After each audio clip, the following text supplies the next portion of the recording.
بسم الله والصلاة والسلام على رسول الله. مرحبا بكم يا البنات في قناة حلويات سهلة واقتصادية. اليوم إن شاء الله جبت لكم وصفة بمكونين فقط، سهلة وبسيطة وبنينة، وكذلك تقديمها رائع وراقي جدا.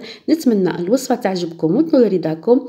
إذا كنتي أول مرة تزوري القناة ما تنسيش الاشتراك وتفعيل الجرس هكا يوصلك جديدي. احنا نروحوا المقادير وطريقة تحضير هذه الحلوى الرائعة. نبدأ على بركة الله.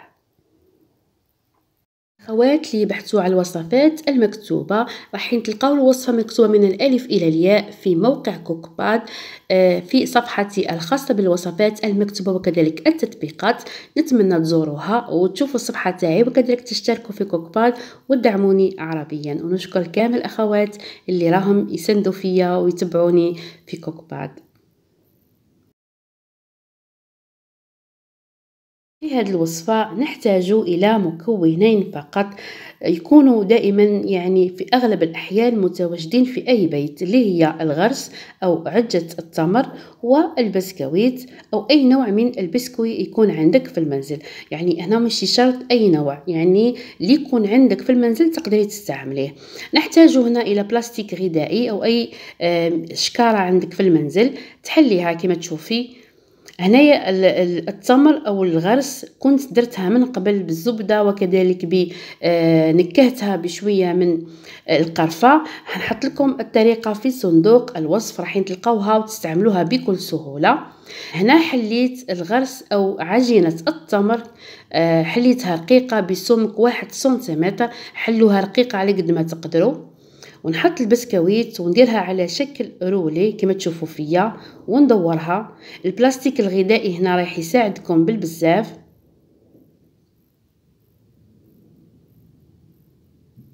ومن بعد نحط الطبقة الثانية نتاع البسكوي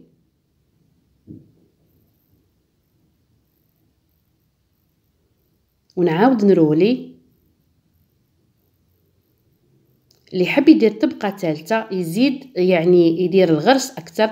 انا هنا عجينه التمر او الغرس استعملت 300 غرام. البسكوي كما تشوفوا استعملت كميه قليله جدا، يعني مش راح تخرج لك في كميه كبيره. حاولوا تعدلوه بالايادي كما تشوفوا. هنا اللي تحب تخليه على الشكل هذا، واللي تحب دير له المكسرات او السمسم اللي هو الجلجلان يبقى اختياري.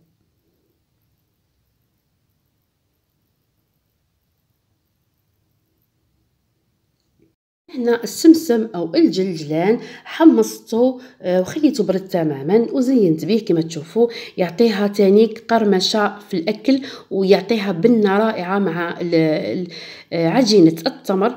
هنا الاحسن تقصوه صغير، ما تقصوش حبه كبيره كما تشوفوا، وتعدلوها بيديكم تعطيها جمال وجاء راقي ما شاء الله. كما تشوفوا طريقه سهله وبسيطه وكذلك بنين بالبزاف مع التمر. هكا كيبقى لكم شويه تاع التمر من او عجينه التمر من البراج، تقدروا تستعملوها في هذه الوصفه.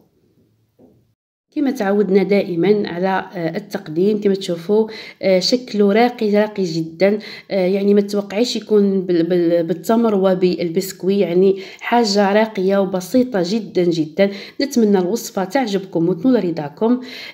ما تنسونيش انكم تجيو عندي في كوكباد ودعموني، وكذلك تشوفوا الوصفه مكتوبه من الالف الى الياء. تحطوا لي تطبيقاتكم، واللي حابه تشترك معايا كذلك في الفيسبوك وفي انستغرام راح نخلي لكم كامل المواقع الاجتماعيه تاعي في صندوق الوصف. انا نخلي لكم مع اللقطه الحاسمه وحنا نروحوا ان شاء الله نتلاقاو الفيديو الجاي. لاول مره تزور قناتي ما تنسيش الاشتراك وتفعيل الجرس هكا راح يوصلك جديدي عن قريب ان شاء الله. قل لكم سلام عليكم وفي رعايه الله.